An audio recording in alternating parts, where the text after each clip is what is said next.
Good morning बच्चों, कैसे हो आप? एकदम बढ़िया। आज हम स्टार्ट करने जा रहे हैं क्लास 12th फिजिक्स चैप्टर 1 के डेरिवेशंस, यानी कि एक शॉर्ट रिवीजन है। आपको डेरिवेशंस करवाऊंगा मैं जितने भी पॉसिबल होंगे इस लेक्चर में, और ज़्यादा टाइम नहीं लेंगे। मतलब जिन बच्चों ने एक बार पढ़ रखा है उन्हें रिवाइज करना है, या बेसिक टर्म जिनको पता है कि इलेक्ट्रिक फील्ड क्या होता है, फोर्स क्या होता है, तो जो बेसिक चीज़ें आपने कहीं सुन भी रखी हैं तो आपको समझ में आ जाएगा। और हम ट्राई करेंगे ज़्यादा से ज़्यादा डेरिवेशन इस एक लेक्चर में हम कर पाएँ। चलिए ठीक है, तो without waste of time lecture को करते हैं स्टार्ट। आप बस पूरा वीडियो देखिए, बहुत कम टाइम में आपके पूरे चैप्टर का रिवीजन हो जाएगा। चलिए ठीक है, तो चैप्टर 1 है आपका इलेक्ट्रिक चार्ज एंड फील्ड, और सबसे पहले आपको बताऊंगा मैं कूलॉम्स लॉ के बारे में। तो वेरी वेरी इंपॉर्टेंट लॉ है कूलॉम्स लॉ।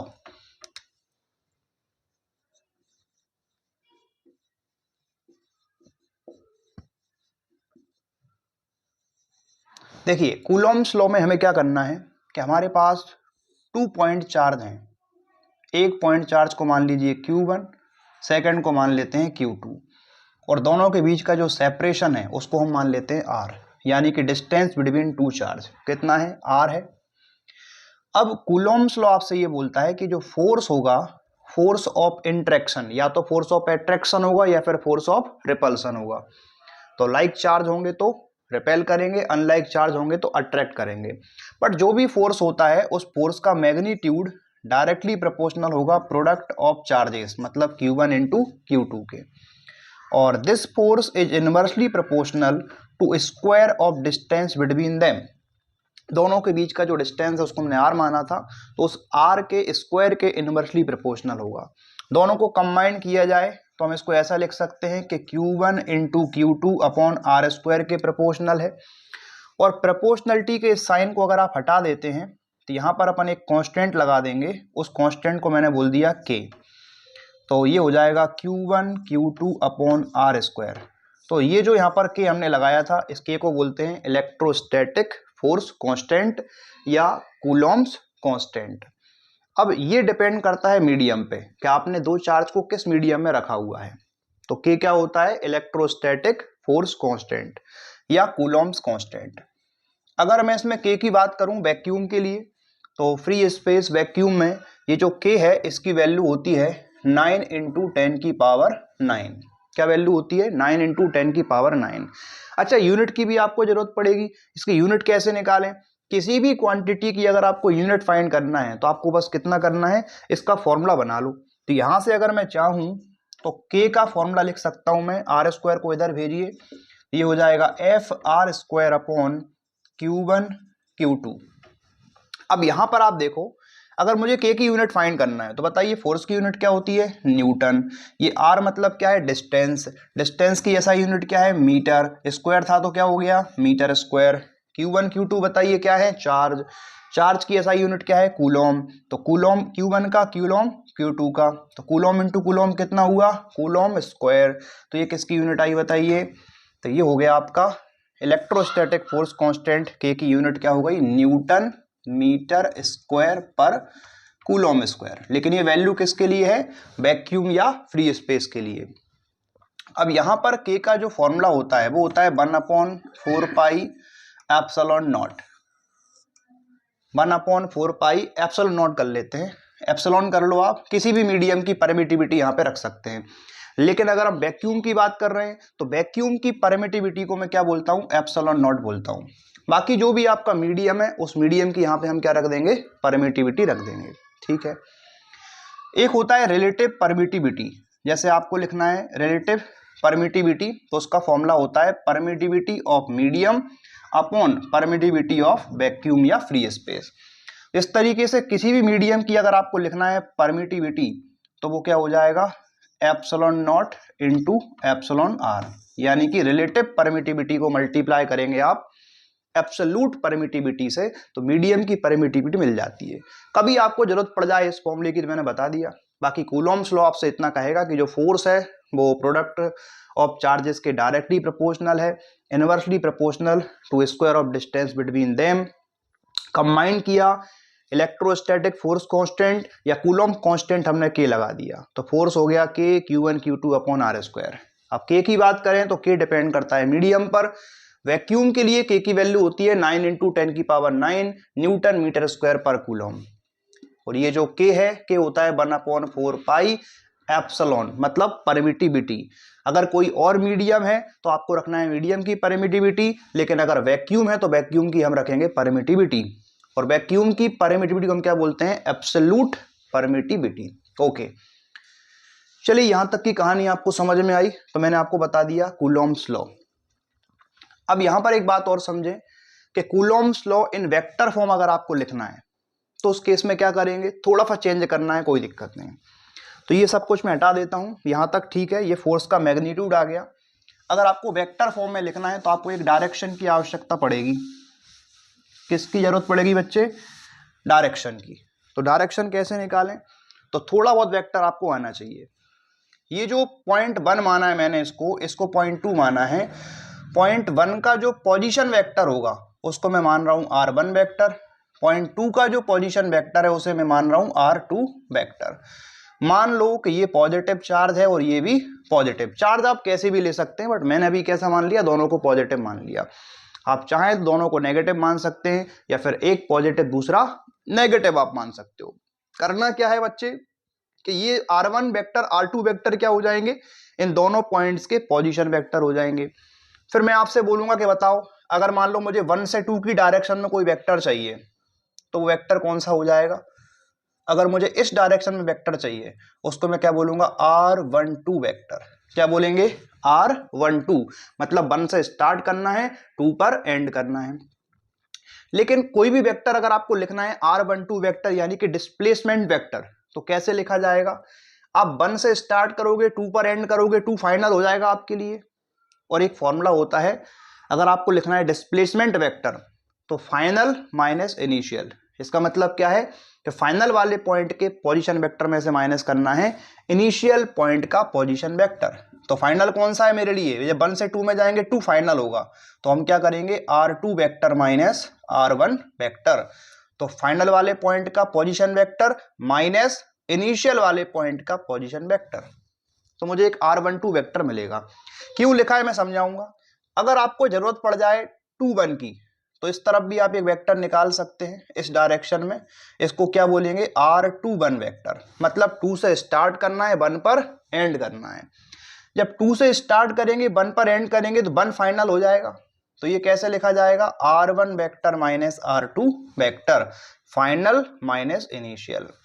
चलिए ठीक है, 2 बातें समझ में आई। मैंने आपको 2 वेक्टर बता दिए। अब जैसे ये पॉजिटिव चार्ज है तो इस पॉजिटिव को ये क्या करेगा? रिपेल करेगा। तो मैं यहाँ पे ये देखना चाह रहा हूं कि ये जो चार्ज है इस पर कितना फोर्स लगेगा। ये कौन सा चार्ज है? Second charge. पहली बात तो ये पॉजिटिव वाला इस पर लगाएगा, और किस डायरेक्शन में? रिपेल लगेगा, मतलब इस डायरेक्शन में। ये जो फोर्स लगेगा वो किस पर लगेगा? सेकंड वाले चार्ज पर। तो इसको लिखेंगे F2। लेकिन लगाया किसने? फर्स्ट वाले ने। मैंने इसको 1 माना था तो F21 वेक्टर। ठीक है, ऐसे ही देखो, ये पर प्लस है पॉजिटिव चार्ज, तो इस पॉजिटिव को रिपेल कर देगा। यानी यहां पर Q1 पर एक फोर्स लगेगा, वो भी किस डायरेक्शन में? इस डायरेक्शन में। तो यहां पर जो फोर्स लगेगा वो फोर्स किस पर है? 1 वाले चार्ज पर है। लेकिन किसकी वजह से है? 2 की वजह से। तो फोर्स ऑन 1 ड्यू टू 2, ये आपको मिलेगा F12 वेक्टर। चलिए ठीक है, वेक्टर फॉर्म में मेरे पास फोर्स आ गया F21 F12। अब फोर्स के पास देखो वेक्टर क्वांटिटी है, 2 चीजें हैं, एक उसका मैग्नीट्यूड, एक उसकी डायरेक्शन। तो मैग्नीट्यूड तो देखो आपके सामने है, के Q1 Q2 upon r square. के को आप लिख सकते हैं 1/4 पाई एप्सिलॉन नॉट। चलो यहाँ पे लिख देता हूं मैं, के का मतलब क्या है? 1/4 पाई एप्सिलॉन नॉट। हम बात कर रहे हैं वैक्यूम के लिए, ये की वैल्यू भी आपको बता चुका हूं। अब बच्चे अगर मुझे वेक्टर फॉर्म में लिखना है फोर्स को, तो मुझे बस मैग्नीट्यूड तो है ही, बस डायरेक्शन और लिखनी है। क्या करनी है? डायरेक्शन। तो आप ये बताइए कि अगर जैसे मेरे को ये फोर्स लिखना है, F21 वेक्टर लिखना है, तो इस वेक्टर का मैग्नीट्यूड कितना है? ये रहा मैग्नीट्यूड, रखो उठाकर। ये हो गया के Q1 Q2 upon r square. ये तो क्या हो गया? मैग्नीट्यूड। अब वेक्टर क्वांटिटी में डायरेक्शन भी होती है, मुझे इसकी डायरेक्शन भी रखनी है। तो मुझे ये बताइए कि इसकी डायरेक्शन में कोई वेक्टर है F21 की डायरेक्शन में? देखो ये रहा F21 फोर्स, किस डायरेक्शन में लग रहा है? इस डायरेक्शन में।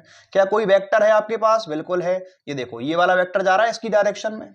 इस वेक्टर को मैंने क्या नाम दिया था? r12 vector. मिल गया वेक्टर। ओके, मुझे इस वेक्टर को यहां पे नहीं रखना है, मुझे इस वेक्टर का यूनिट वेक्टर रखना है यहां पर, और क्वेश्चन खत्म हो जाएगा। मैग्नीट्यूड ये रहा और डायरेक्शन किससे मिलेगी? इस वेक्टर से, क्योंकि हमारा जो फोर्स होगा F21 वेक्टर वो इस वेक्टर की डायरेक्शन में है। अब इसकी डायरेक्शन कैसे निकालें?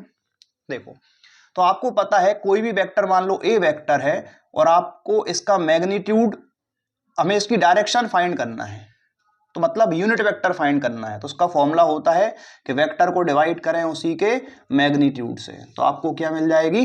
डायरेक्शन। तो ए वेक्टर है, ए वेक्टर का मुझे क्या निकालना है? यूनिट वेक्टर, क्योंकि डायरेक्शन दिखाने के लिए मुझे यहां पे रखना पड़ेगा यूनिट वेक्टर, और वो फाइंड करने का फॉर्मूला होता है किसी भी वेक्टर का आपको निकालना है यूनिट वेक्टर, आप उस वेक्टर को डिवाइड करें उसी के मैग्नीट्यूड से। चलिए ठीक है, आपने बोला है तो मैं कर देता हूं। तो मुझे डायरेक्शन कौन से वेक्टर से मिलेगी? r12 से। तो यहां पे मैं r12 वेक्टर लेता हूं और इसको डिवाइड किससे करना पड़ेगा? इसी के मैग्नीट्यूड से। तो r12 कैप लगा दो, कैप सॉरी, अपन पहले इसको ऐसे लिख देते हैं, r12 कैप, मतलब ये क्या हो गया? इस वेक्टर का यूनिट वेक्टर। वेक्टर नहीं रखना है हमें, क्या रखना है? इस वेक्टर का यूनिट वेक्टर रखना है। अब मैं यहां पे लगा देता हूं फॉर्मूला यूनिट वेक्टर का। तो देखो k q1 q2 upon r square, और r12 कैप को क्या लिखा जाएगा? r12 vector upon magnitude of r12 vector. आप चाहें तो यहां तक भी छोड़ सकते हैं, आगे वाली स्टेप में कुछ नहीं किया मैंने, बस ये वाला फॉर्मूला यूज करना है। ठीक है, तो बस ये फोर्स है और ये उसकी डायरेक्शन है। डायरेक्शन कैसे मिली? इस वेक्टर से। वेक्टर को नहीं रखेंगे, वेक्टर का यूनिट वेक्टर रखेंगे, क्योंकि यूनिट वेक्टर आपको बताएगा डायरेक्शन। चलिए ठीक है, ये रख दिया। अब इसके बाद आपको बताता हूं मैं what is meaning of magnitude. r12 vector का मैग्नीट्यूड मतलब क्या है? मतलब ये है कि यहां से यहां तक का डिस्टेंस कितना है, डिस्टेंस को ही बोलते हैं मैग्नीट्यूड। अब यहां से यहां तक का डिस्टेंस तो मैंने r माना है, तो इसकी जगह पे r लिखा जा सकता है, बस खत्म। तो k q1 q2 upon r square, और ये क्या है? r12 वेक्टर, और इसकी जगह पे क्या लिख सकते हैं? r, क्योंकि जो इसका मैग्नीट्यूड है उसका मतलब क्या है? Distance between 1 and 2। r into r square को r की पावर 3 लिख सकते हैं, तो k q1 q2 upon r की पावर 3, और ये हो जाएगा r12 वेक्टर। तो मैंने F21 वेक्टर फाइंड कर लिया। चलिए समझ आया? F21 वेक्टर निकालना सिखा दिया मैंने आपको, वेक्टर फॉर्म में कूलॉम्स लॉ। जैसे F21 लिखा है बिल्कुल इसी तरीके से आप चाहो तो F12 को लिखा जा सकता है। चलिए हम ट्राई करते हैं। यहां से जैसे F12 वेक्टर मुझे लिखना है, तो F12 वेक्टर के पास क्या होगा? एक तो मैग्नीट्यूड होगा जो कि पहले से ही हमारे पास है, कितना है देखो, k q1 q2 upon r square. अब इसमें क्या रखनी है? डायरेक्शन और रखनी है। ये जो वेक्टर है, फोर्स है, वो इस डायरेक्शन में है, तो बताओ कोई वेक्टर है आपके पास इस डायरेक्शन में? बिल्कुल है।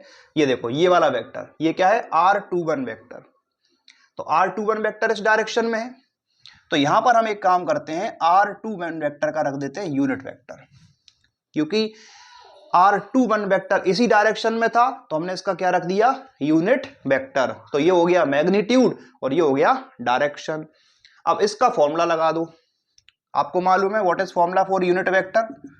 तो k q1 q2 upon r square, और r21 कैप को लिखा जा सकता है r21 vector upon magnitude of r21 vector. Confirm? Okay. ये मैग्नीट्यूड मतलब क्या है? डिस्टेंस। अब डिस्टेंस तो फिर से देखो वही मिलेगी r, तो बस ये क्वेश्चन भी हो गया, k q1 q2 upon r square into r21 vector upon r, क्योंकि what is meaning of magnitude? इन दोनों पॉइंट के बीच का डिस्टेंस, जो पहले ही मान लिया हमने। तो ये मिल गया आपको F12 वेक्टर इक्वल टू कितना आया? k q1 q2 upon r square into r की पावर 3, और ये r21 वेक्टर। तो इस तरीके से जो कूलॉम्स लॉ से आपको फोर्स का मैग्नीट्यूड मिलता है, उसे वेक्टर फॉर्म में भी लिखा जा सकता है। तो एग्जाम में जो भी क्वेश्चन आएगा कूलॉम्स लॉ अगर बोलते हैं वेक्टर फॉर्म में लिखे तो वेक्टर फॉर्म में भी आप लिख सकते हैं, कुछ डिफिकल्ट नहीं है। उसी तरीके से फोर्स निकालना है और बाद में आपको बस डायरेक्शन और लगानी है, ये मैग्नीट्यूड और ये उसकी डायरेक्शन। यहाँ भी देखो सेम, ये मैग्नीट्यूड है फोर्स का और ये उसकी डायरेक्शन है। इसके आगे सॉल्व करना मैंने आपको सिखा दिया, इस वाले फॉर्मूले सॉल्व करके लिख दिया। तो देखें, अगर कोई भी डाउट हो तो आप बताना कमेंट्स में। ये एक क्वेश्चन हमने कंप्लीट किया, एक कूलॉम्स लॉ और Coulomb's law in vector form.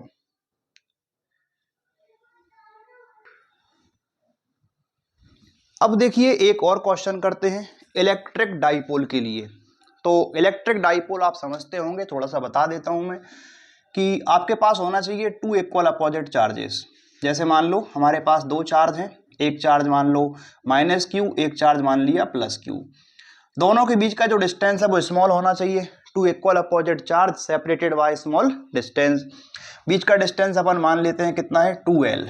आप इसको l मान सकते हैं, मैं हर बार 2l मानता हूं। और जो मिड पॉइंट होगा उसको बोलेंगे सेंटर ऑफ द डाइपोल। ठीक है, तो ये क्या होता है, डाइपोल। तो two equal opposite charge separated by small distance. Distance को मैंने क्या मान लिया, 2l। चार्ज को मैंने मान लिया minus Q and plus Q. अब यहां पर हमें फाइंड करनी होती है बच्चे इलेक्ट्रिक फील्ड। तो एक तो आपके पास एक्सेस वाली पोजीशन है कि आप एक्सियल पोजीशन पर इलेक्ट्रिक फील्ड निकालिए, और एक हमारे पास होती है इक्वेटोरियल पोजीशन, यानी कि आप इसका ड्रॉ करेंगे परपेंडिकुलर बाइसेक्टर। तो परपेंडिकुलर बाइसेक्टर कहां से पास होगा, यहां से पास होगा। तो आपको एक्सेस पर कोई पॉइंट दिया है तो यहां पर इलेक्ट्रिक फील्ड फाइंड करो, और आपको एक पॉइंट इक्वेटोरियल पे दिया है तो मान लो यहां पर फाइंड करो। तो ये दो डेरिवेशन आपको करवाने जा रहा हूं मैं। तो एक्सेस पर इलेक्ट्रिक फील्ड कैसे निकालेंगे और इक्वेटोरियल पर कैसे निकालेंगे। उससे पहले एक बात और समझ लो, यहां पे डाइपोल मूवमेंट होता है। इलेक्ट्रिक डाइपोल है तो क्या बोलेंगे, इलेक्ट्रिक डाइपोल मूवमेंट। इसको मैं लिखता हूं P। ये वेक्टर क्वांटिटी है और इसकी जो डायरेक्शन होती है वो होती है negative charge to positive charge. अब डाइपोल में दो चार्ज है तो माइनस से प्लस की तरफ आपको डायरेक्शन मिलेगी किसकी, इलेक्ट्रिक डाइपोल मूवमेंट की। अब इसका मैग्नीट्यूड कितना होता है, तो मैग्नीट्यूड की अगर मैं बात करूं तो किसी भी एक चार्ज को मल्टीप्लाई कर देना है लेंथ ऑफ द डाइपोल से, और डाइपोल की लेंथ हमने कितना माना था, 2l। तो Q इंटू 2l, ये क्या मिलेगा आपको, magnitude of electric dipole movement. मैं सिंपल इसको इस तरीके से ना लिखकर मैं लिखूंगा P, तो P equal to Q into 2l। तो ये होता है इलेक्ट्रिक डाइपोल मूवमेंट। अब एक्सेस पर कितनी इलेक्ट्रिक फील्ड आती है, तो हमें पहले से ही पता है कि यहां पर आती है 2kp/x3। अगर ये डिस्टेंस x मान लें यहां से यहां तक का, तो इलेक्ट्रिक फील्ड होता है 2kp/x3। और इक्वेटोरियल पर अगर ये डिस्टेंस आप x मान लो तो यहां पर आता है kp/x3। अब ये कैसे आता है उसको हम समझते हैं। चलिए ठीक है, उसके लिए डेरिवेशन करते हैं। तो बहुत सिंपल डेरिवेशन है। मैंने यहां पर टू चार्ज मान लिए, एक माइनस क्यू और एक प्लस क्यू। ये फिर से वही अपना सेंटर ऑफ द डाइपोल, इसको O मान लिया। लेंथ ऑफ द डाइपोल को अगर आप बोल रहे हैं तो 2l मान लेता हूं मैं। और ये एक्सेस पर कहीं भी एक पॉइंट लेना है, एनी पॉइंट अपन P मान लेते हैं।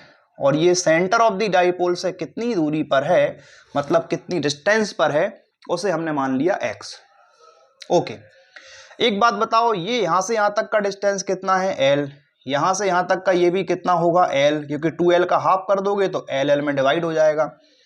इसको मैं मान रहा हूं अभी के लिए 1 और इसको मान रहा हूं मैं 2। कहां लिखूंगा, अच्छा नहीं लग रहा यहां पर, चलो यहीं लिख लेते हैं। तो ये 1 और ये 2। तो ये 2 पॉइंट को मैंने नाम दे दिया फर्स्ट और सेकंड। अब आप ये देखो, आपको ये भी मालूम होना चाहिए कि कोई भी पॉइंट चार्ज अगर है मान लो Q और r डिस्टेंस पर कोई पॉइंट है, तो इस पॉइंट चार्ज की वजह से r डिस्टेंस पर कितना इलेक्ट्रिक फील्ड होगा। अगर ये बच्चे पॉजिटिव चार्ज है तो इलेक्ट्रिक फील्ड होता है away from the positive charge, यानी कि यहां पर जो इलेक्ट्रिक फील्ड आएगा वो इस तरफ आएगा, और इसकी वैल्यू कितनी होगी, तो फॉर्मूला होता है k3/r²। इलेक्ट्रिक फील्ड का फॉर्मूला होता है k3/r², पॉजिटिव चार्ज के लिए away from the positive charge.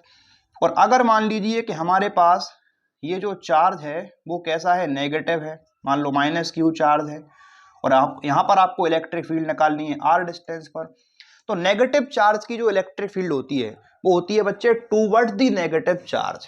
चलिए जल्दी तो नहीं हो रहा, हम ट्राई कर रहे हैं कम समय में ज़्यादा क्वेश्चन आप कर पाएँ, एग्जाम का टाइम है तो ज़्यादा टाइम आपका वेस्ट नहीं होना चाहिए।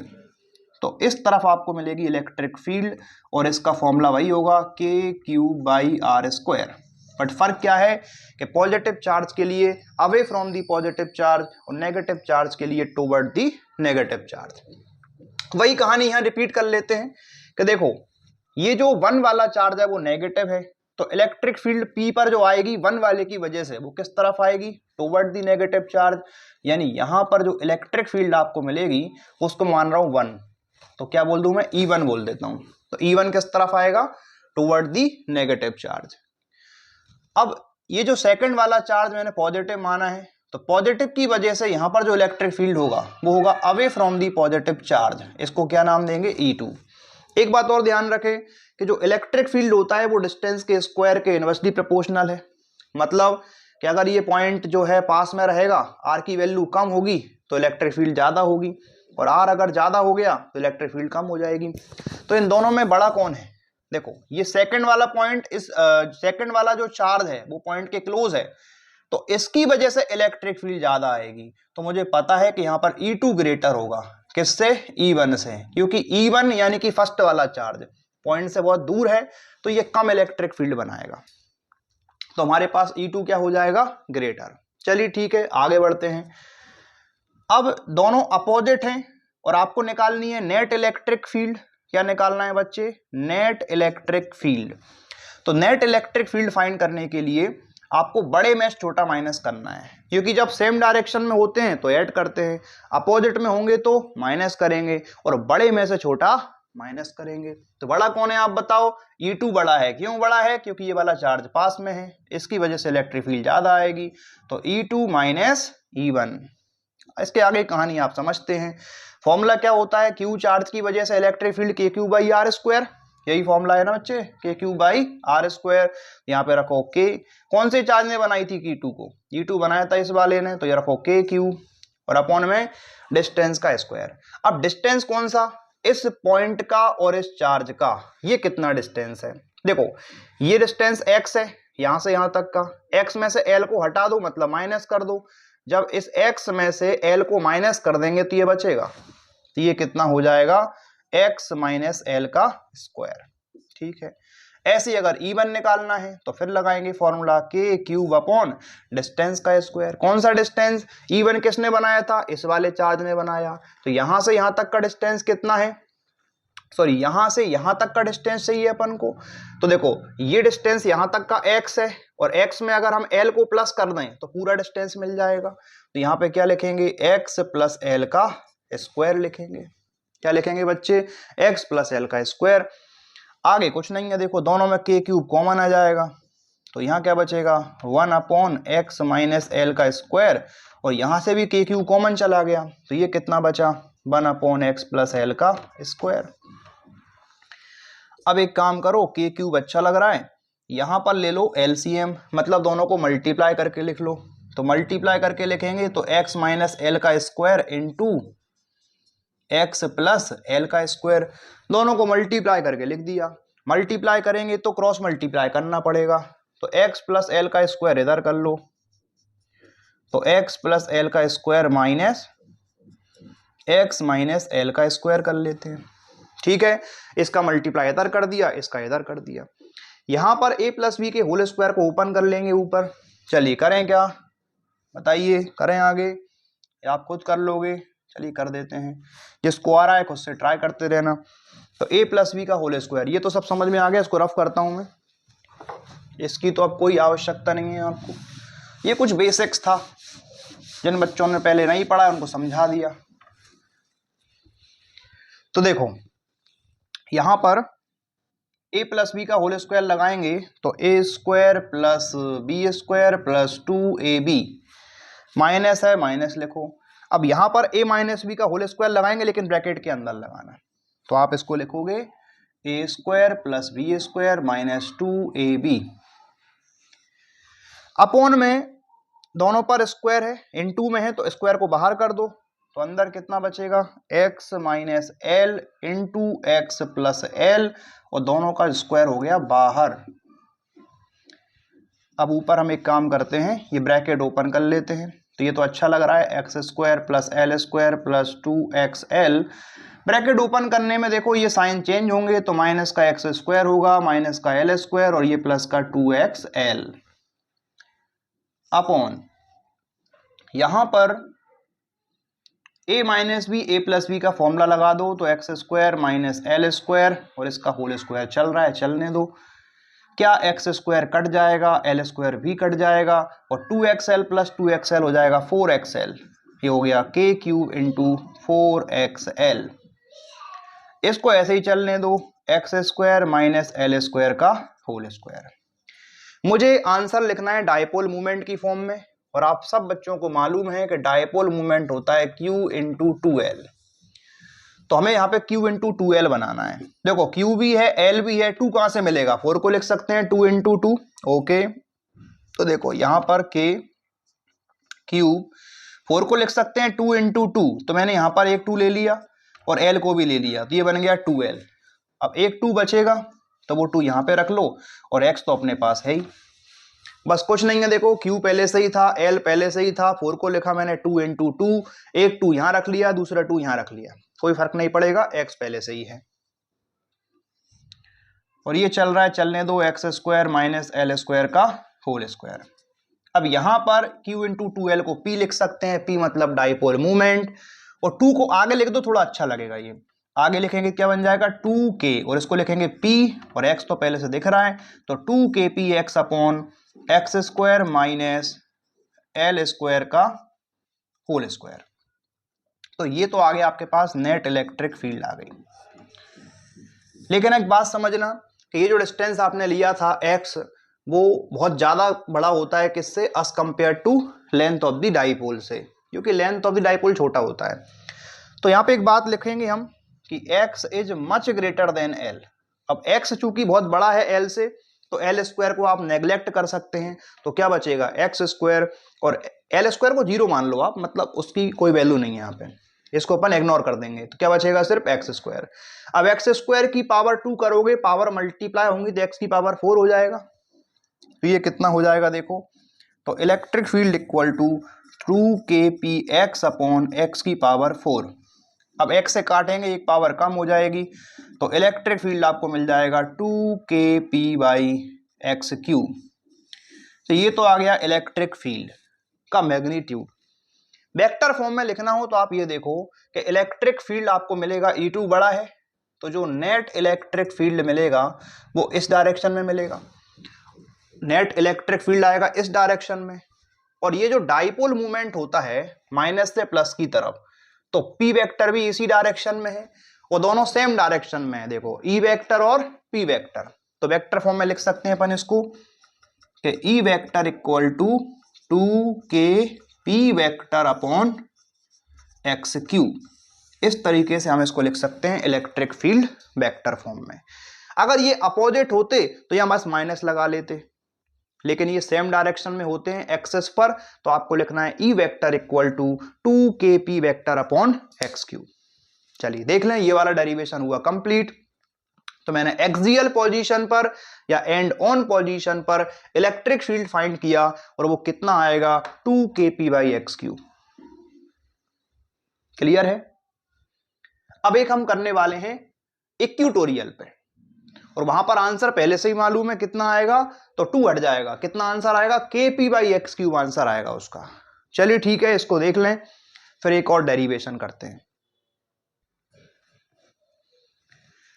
अब देखिए एक और क्वेश्चन करते हैं।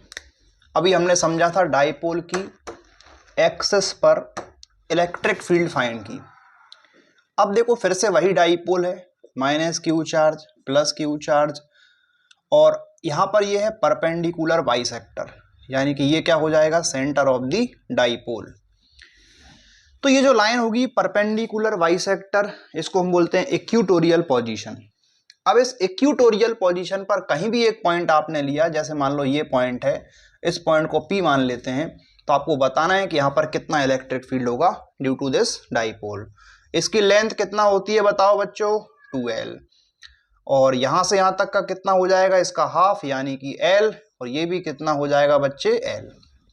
और ये जो पॉइंट आपने लिया है इक्वेटोरियल पोजीशन पर यानी कि परपेंडिकुलर बाइसेक्टर पर, वो एक्सिस से कितनी दूरी पर है, एक्सिस मतलब सेंटर ऑफ द डाइपोल से कितनी दूरी पर है, उसको x मान लेते हैं।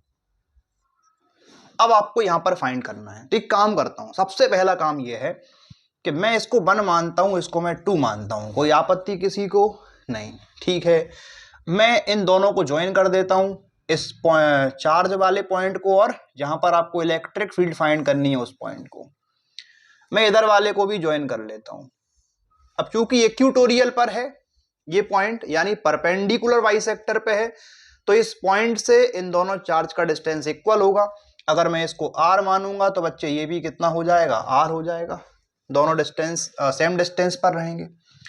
तो ये बन जाएगा एक आइसोसेलेस ट्रायंगल, क्योंकि ये दोनों साइड इक्वल हैं, तो इसमें 2 एंगल तो इक्वल होने ही चाहिए। अगर इक्वल साइड्स होंगी तो अपोजिट एंगल इक्वल आएंगे, दोनों को मैंने थीटा मान लिया। क्लियर है इतना? ओके।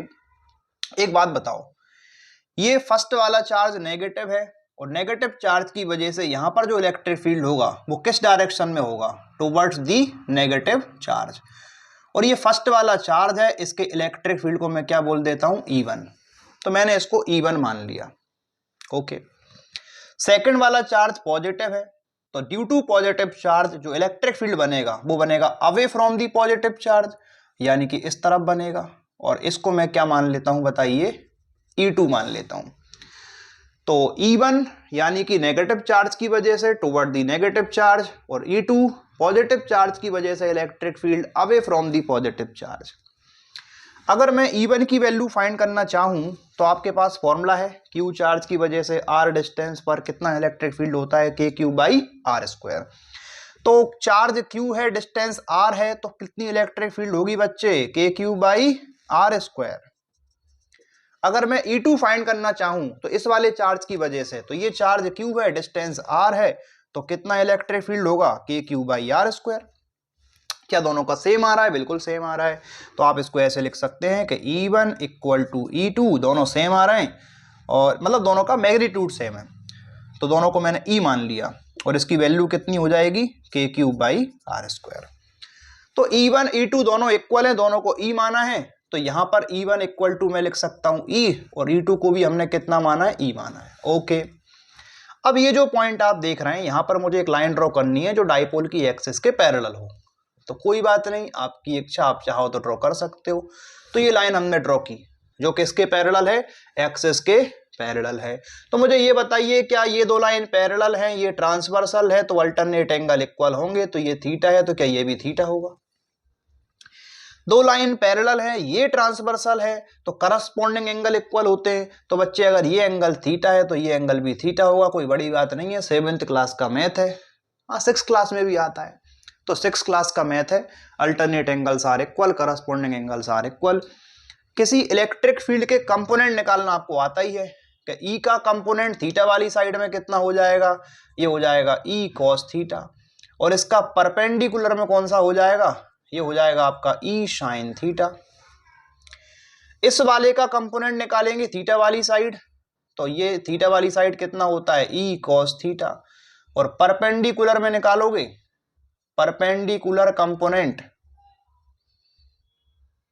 तो ये हो जाएगा आपका E sin थीटा। आप देखेंगे E sin थीटा सिमेट्री में कैंसिल हो जाएगा, क्या बचेगा, E cos theta, E cos theta. क्या दोनों सेम डायरेक्शन में है, बिल्कुल सेम डायरेक्शन में है। दोनों को ऐड करने से आपको मिलेगी नेट इलेक्ट्रिक फील्ड। क्या करना पड़ेगा, हमें दोनों को ऐड करना पड़ेगा। तो नेट इलेक्ट्रिक फील्ड कैसे मिलेगा, E cos theta plus E cos theta. आपको दोनों को बस ऐड कर लेना है। ऐड करने में कितना हो गया, ये 2E cos थीटा, जैसे कि 1 dairy milk plus 1 dairy milk कितनी हो गई, 2 डेयरी मिल्क। तो E cos theta plus E cos theta बन गया 2E cos थीटा। आपको यहाँ पर E की वैल्यू रखनी है। E कितना है बच्चे, E है KQ/R²। तो देर किस बात की, KQ/R² को लिखो। क्या आपने 10th क्लास पास की है, बिल्कुल की है। तो बच्चे ये एंगल 90 डिग्री है क्योंकि परपेंडिकुलर बाइसेक्टर है। क्या राइट ट्रायंगल दिखाई दे रहा है? बिल्कुल दिख रहा है। इसमें कॉस थीटा कितना होगा? कॉस थीटा होगा अपना बेस अपॉन हाइपोटेनियस। एंगल के पास वाला बेस होता है, एंगल के सामने वाला परपेंडिकुलर। तो एंगल के पास में कौन है? ये वाला। अब ये कितना है? ये तो एल है, तो ये हो गया बेस और ये हो गया हाइपोटेनियस। तो बेस अपॉन हाइपोटेनियस यानी क्या लिख सकता हूं मैं? L by r. ठीक है, तो फिर पढ़े लिखे बच्चों को पता होगा डाइपोल मूवमेंट होता है Q इंटू 2L। तो ये देखो Q और ये 2L साथ में रख लो, K को ऐसे ही रहने दो अकेला, ये हो जाएगा Q इंटू 2L। नीचे R इंटू आर स्क्वायर बन गया R की पावर 3। क्या Q इंटू 2L को P लिखा जा सकता है? बिल्कुल, आपकी इच्छा है तो लिखो, मैं मना नहीं करूंगा। तो ये हो गया KP बाई आर Q। चलिए कोई समस्या नहीं, अभी तक चलने दो। एक बात बताओ, क्वेश्चन में आपको आर तो दिया नहीं था, बताओ दिया था क्या? नहीं दिया। तो एक काम करते हैं, पाइथागोरस थ्योरम से आर की वैल्यू निकालते हैं। कहाँ निकालें? चलो यहाँ निकालते हैं, बहुत जगह है अपने पास। पाइथागोरस थ्योरम से आपको मालूम है कि 90 के सामने हाइपोटेनियस, तो आर स्क्वायर किसके इक्वल हो गया बच्चे? ये एल का स्क्वायर प्लस ये एक्स माना था, तो ये एक्स का स्क्वायर। अगर स्क्वायर जाएगा तो पावर 1/2 बन जाएगी। रूट का मतलब होता है 1/2, या तो रूट लगा लो या 1/2 लिख दो। तो मैं यहाँ लिख रहा हूं कि L square plus x square की पावर 1/2। तो आर की जगह पे हम ये वैल्यू रख सकते हैं। तो देर किस बात की है? नेट इलेक्ट्रिक फील्ड फाइंड करने के लिए हमने क्या किया, आर की जगह पे लिख दिया x square plus L square की पावर 1/2। लेकिन ये पावर 3 पहले से ही चली आ रही है, तो जो परंपरागत चला आ रहा है उसको तो लिखना पड़ेगा। तो आर की वैल्यू ये रखो, पावर 3 आप लगा लेना। लेकिन जब पावर के ऊपर पावर हो जाए तो पावर हो जाती है मल्टीप्लाई। कुछ नहीं है, देखो मैथ चल रहा है, फिजिक्स तो खत्म हो गई। पावर मल्टीप्लाई करने पे क्या होती है? 1/2 इंटू 3 3/2 हो जाएगी। तो x square plus L square की पावर हो जाएगी 3/2। अब यहां पर ये तो हमने फाइंड कर ली नेट इलेक्ट्रिक फील्ड। यहाँ पर एक स्पेशल केस लगाते हैं। हमें ये पता है कि जो x होगा वो मच ग्रेटर होगा किससे? L से, क्योंकि लेंथ ऑफ द डाइपोल बहुत कम होता है, तो L भी कम रहेगा, x काफी ज्यादा रहेगा। तो एक काम करो, क्या कि L स्क्वायर को नेग्लेक्ट कर दो। आप ये समझ लो कि L स्क्वायर यहाँ पर है ही नहीं है, इसको 0 मान लो। जब L स्क्वायर को नेग्लेक्ट कर दिया तो क्या बचेगा? x स्क्वायर, और x स्क्वायर की पावर हो जाएगी 3/2। तो ये हो जाएगा आपका, देखो KP अपॉन एक्स स्क्वायर की पावर 3/2। पावर के ऊपर पावर मल्टीप्लाई हो जाती है, तो जब मल्टीप्लाई करोगे 2 इंटू 3/2, 2 से 2 कट जाएगा, तो इलेक्ट्रिक फील्ड मिलेगा आपके पास KP अपॉन एक्स क्यू। तो ये मिलेगी आपको इलेक्ट्रिक फील्ड का मैग्नीट्यूड। बताइए, आसान था? इससे आसान कुछ नहीं मिलेगा। ये दोनों इलेक्ट्रिक फील्ड को ऐड करने से मिली थी नेट इलेक्ट्रिक फील्ड, तो नेट इलेक्ट्रिक फील्ड आएगा इस डायरेक्शन में, नेट इलेक्ट्रिक फील्ड इस डायरेक्शन में आएगा। डाइपोल मूवमेंट होता है माइनस से प्लस की तरफ, यानी कि डाइपोल मूवमेंट आपको इस डायरेक्शन में मिलेगा। तो dipole movement electric field opposite दिख रहे हैं, दोनों बिल्कुल दिख रहे हैं अपोजिट। और जब इलेक्ट्रिक फील्ड और डाइपोल मूवमेंट अपोजिट हैं और हमें लिखना है वेक्टर फॉर्म में, तो कोई आपत्ति नहीं है, आपको बस एक माइनस का साइन लगा देना है और आप इनको वेक्टर फॉर्म में लिख सकते हैं। तो ये हो जाएगा KP vector upon x cube. बताइए, समझ आया कुछ? ये होती है बच्चे electric field, vector equal to minus KP vector upon x cube. Opposite direction में मिलेगी, इक्वेटोरियल पर तो माइनस आएगा, एक्सियल पर सेम डायरेक्शन में थे electric field and dipole movement, तो मैंने माइनस नहीं लगाया था, लेकिन अब माइनस लगाएंगे। तो ये हो गया आपका डेरिवेशन कि find electric field due to electric dipole on equatorial position. Clear है? एक मैं जनरल केस बताऊंगा, डेरिवेशन तो खत्म हो गया। कभी न्यूमेरिकल में किसी को आवश्यकता पड़ जाए तो इसको रफ कर देते हैं। मतलब कोई पॉइंट ना तो एक्सिस पे दिया है और ना ही परपेंडिकुलर वाई सेक्टर पे दिया है, और आपको इलेक्ट्रिक फील्ड फाइंड करना है ड्यू टू इलेक्ट्रिक डाइपोल, तो आप निराश बिल्कुल ना हो, क्योंकि माइनस क्यू चार्ज भी है आपके पास, प्लस क्यू चार्ज भी है, सेंटर ऑफ द डाइपोल भी है तुम्हारे पास।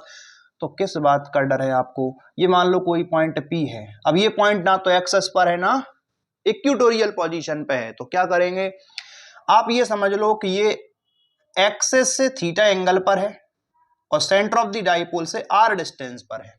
आपको इतना दिया हुआ है, बताना है कितनी इलेक्ट्रिक फील्ड होगी। तो इसका फॉर्मूला होता है के पी अपॉन, ये डिस्टेंस को x माना हो तो x रख लेना, r माना है तो r रख लेंगे, तो के पी बाई आर क्यूब, और यहां पर रूट के अंदर आ जाएगा बच्चे 3 cos स्क्वायर थीटा प्लस 1, ये फॉर्मूला लग जाएगा के p by r cube 3 cos square theta plus 1। इससे आप कैलकुलेट कर सकते हैं। जैसे एग्जांपल के लिए अगर कोई पॉइंट एक्सिस पर हुआ तो उस केस में ये थीटा कितना हो जाएगा 0 डिग्री, थीटा कितना होगा 0, कहां पर एक्सिस पर, एक्सियल पोजीशन पर एंगल 0 होगा। तो यहां रखो 0, cos 0 कितना होता है बच्चे, cos 0 होता है 1, 1 का स्क्वायर 1, 3 इंटू 1 3, 3 प्लस 1 4, बाहर निकालेंगे तो 2 कितना आएगा 2 के पी बाई आर क्यूब, यही हमने फाइंड किया था। तो 2 के पी बाई आर क्यूब, यही आंसर था 2 के पी बाई एक्स क्यूब। अगर आपका इक्वेटोरियल पर है यानी कि परपेंडिकुलर बाइसेक्टर पे है तो थीटा 90 होता है। इस वाले फॉर्मूले से देखो कैसे आएगा, 90 रखो cos 90 0 हो जाएगा, ये वाली टर्म 0, 1 बचेगा, 1 का रूट 1, तो आंसर आ जाएगा आपका के पी बाई आर क्यूब, जो अभी अभी आया था। मतलब ये जनरल फॉर्मूला किसी भी एंगल पे आप लगा सकते हैं। आप आवश्यकता पड़े तो देखना, बाकी मैं इसको कर देता हूं ड्राफ्ट। अब हम एक क्वेश्चन और करने जाएंगे डाइपोल वाला, कि अगर कोई डाइपोल को आपने रखा है यूनिफॉर्म इलेक्ट्रिक फील्ड में, कहां रखा है बच्चे, यूनिफॉर्म इलेक्ट्रिक फील्ड में, तो बताइए उस पर कितना टॉर्क लगेगा। तो आपत्ति क्या है बताओ, टॉर्क।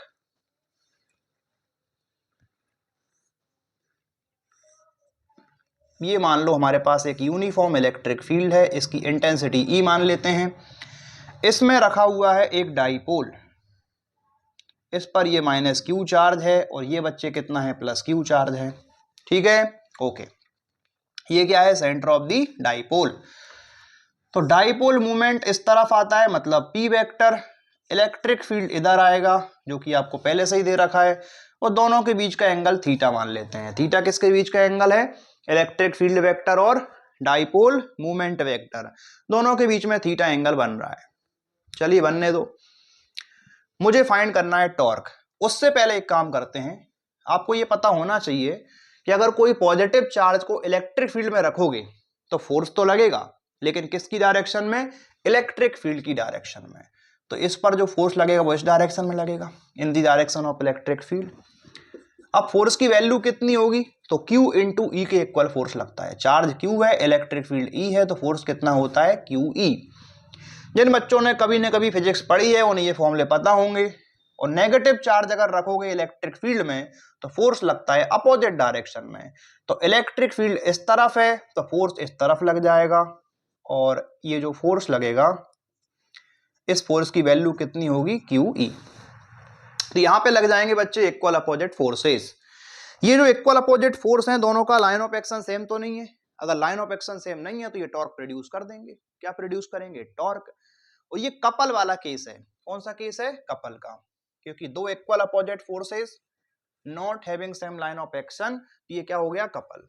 अब कपल वाले केस में टॉर्क कैसे निकालते हैं, तो बच्चे टॉर्क का फॉर्मूला होता है कि आप फोर्स को मल्टीप्लाई कर दो distance, perpendicular distance between two forces. तो लेंथ ऑफ द डाइपोल कितना माना था आपने, 2L माना था शायद, ओके वही माना होगा। अब हम इसको प्रोड्यूस कर लेते हैं और यहां से ड्रॉ करते हैं परपेंडिकुलर, तो ये आपने ड्रॉ कर दिया परपेंडिकुलर। तो देखो ये जो डिस्टेंस आपको मिलेगी यहां से यहां तक की, ये क्या हो जाएगी, perpendicular distance between two forces. यही तो फाइंड करनी है, क्वेश्चन खत्म। एक बात बताओ, ये एंगल थीटा है तो क्या ये एंगल भी थीटा होगा, बिल्कुल, करस्पॉन्डिंग एंगल्स आर इक्वल, तो ये एंगल थीटा मिल गया। अब इस 2L का एक कंपोनेंट निकालेंगे थीटा वाली साइड, और आपको मालूम है थीटा तरफ क्या होता है कॉस, तो ये हो जाएगा आपका 2L cos थीटा। दूसरा आएगा इसके परपेंडिकुलर में, तो वो कितना होगा, तो वो हो जाएगा बच्चे 2L sin थीटा।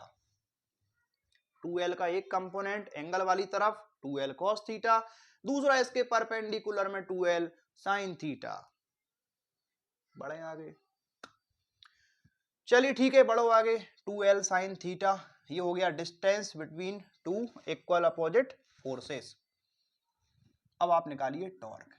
तो टॉर्क का फॉर्मूला होता है कि आप फोर्स को मल्टीप्लाई करेंगे किससे, तो फोर्स देख लो पहले कितना है, फोर्स है हमारा Q इंटू ई, और किससे मल्टीप्लाई करेंगे, डिस्टेंस से। तो डिस्टेंस कितनी है, 2l sin थीटा, तो इसको मल्टीप्लाई कर दोगे 2l sin थीटा से। ठीक है, तो टॉर्क का फॉर्मूला होता है, यहां लिख देते हैं, टॉर्क इक्वल टू, आप चाहो तो लिख लेना कि force into perpendicular distance between forces. मैंने शॉर्ट में लिख दिया, ये परपेंडिकुलर का साइन बना दिया और ये डिस्टेंस। आपके पास बहुत समय, लिखो आप, मेरे पास समय नहीं है, मैं नहीं लिखूंगा।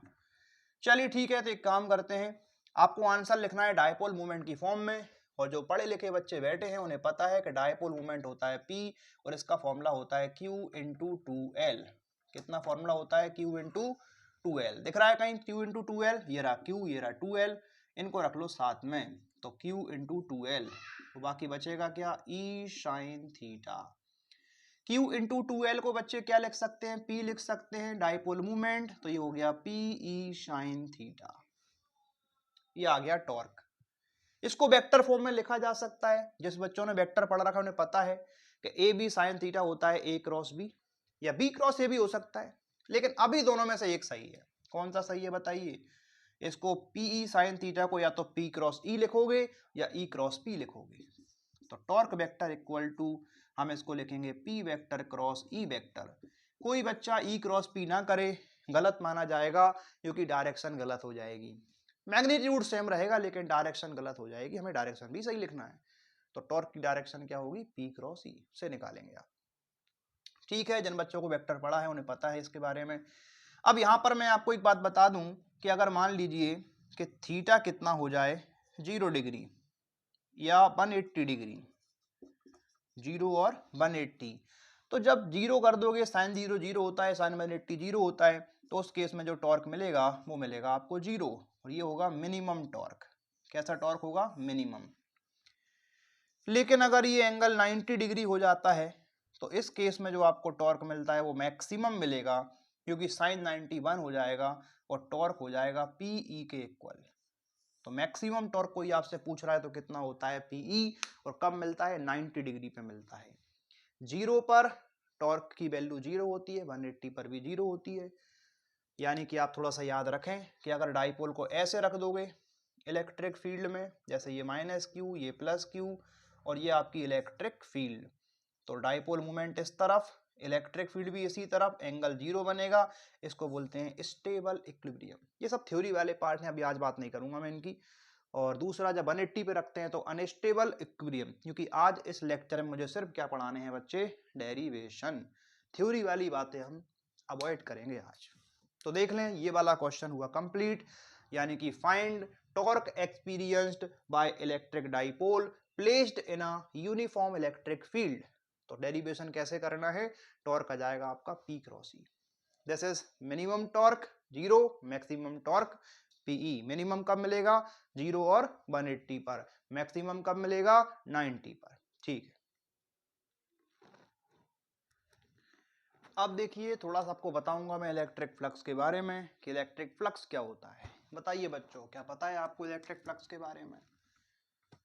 देखो, कोई भी इलेक्ट्रिक फील्ड है, उसमें अगर कोई आप रखते हैं सरफेस, तो उससे number of electric field lines कितनी पास होंगी, उसे हम बोलते हैं इलेक्ट्रिक फ्लक्स। यानी कि number of electric field lines passing through the area perpendicularly. तो एक काम करते हैं, अगर मान लो एरिया को A मान लेते हैं, इलेक्ट्रिक फील्ड को E मान लेते हैं, और एंगल को थीटा मान लेते हैं, तो जो इलेक्ट्रिक फ्लक्स होता है इसको लिखता हूं मैं फाई E। इसका फॉर्मूला होता है integration of E vector dot dA vector. ये फॉर्मूला होता है बच्चे इलेक्ट्रिक फ्लक्स का। एक्चुअल फॉर्मूला यही है। इलेक्ट्रिक फ्लक्स कितना होता है, integration of E vector dot dA vector. लेकिन अगर आप देखें, इसको मैं सॉल्व करता हूं आगे, ई डी ए को लिख सकते हैं अपन, E vector dot D A vector को लिख सकते हैं अपन कि E D A cos theta. ठीक है, अब यहां पर एक केस लगा दूं अगर मैं कि इलेक्ट्रिक फील्ड कांस्टेंट है, कैसी है, कांस्टेंट, और एंगल है 0। एंगल किसके बीच का देखना है, इलेक्ट्रिक फील्ड वेक्टर और एरिया वेक्टर। देखो एरिया का एंगल नहीं देखना, एरिया वेक्टर का देखना है। जैसे ये बोर्ड का एरिया मान लो कुछ भी है, लेकिन एरिया वेक्टर इसके परपेंडिकुलर में आएगा, तो ये होगा एरिया वेक्टर। ठीक है, तो एंगल 0 मान लेते हैं। अब यहां पर इलेक्ट्रिक फील्ड कांस्टेंट है तो इंटीग्रेशन से बाहर कर दोगे, अंदर बचेगा डीए, यहां रख दोगे थीटा की जगह पर 0, ये हो जाएगा cos 0। cos 0 की वैल्यू होती है बच्चे +1, तो क्या बचेगा अंदर, अंदर बचेगा आपका डीए। अब कुछ नहीं है तो 1 तो होता ही है, 1 का इंटीग्रेशन a के रेस्पेक्ट में कितना हो गया a, तो आंसर आ जाएगा EA। तो इलेक्ट्रिक फ्लक्स का फॉर्मूला मैं लगाता हूं कई बार EA डायरेक्ट, वो कहां से आएगा, तो आपको डायरेक्ट नहीं करना है, तो आपको बिल्कुल ये स्टेप सॉल्व कर देना है सेम टू सेम, तो पूरा सॉल्यूशन हो जाएगा। मैं कई बार डायरेक्ट लगाऊंगा कि इलेक्ट्रिक फ्लक्स निकालना है तो EA लगा दिया, आप समझ जाना, इसका मतलब है कि इलेक्ट्रिक फील्ड कांस्टेंट है और एंगल 0 है, तो फ्लक्स EA के इक्वल होता है। ओके, अब हम समझते हैं गॉस थ्योरम के बारे में। गॉस थ्योरम क्या होती है,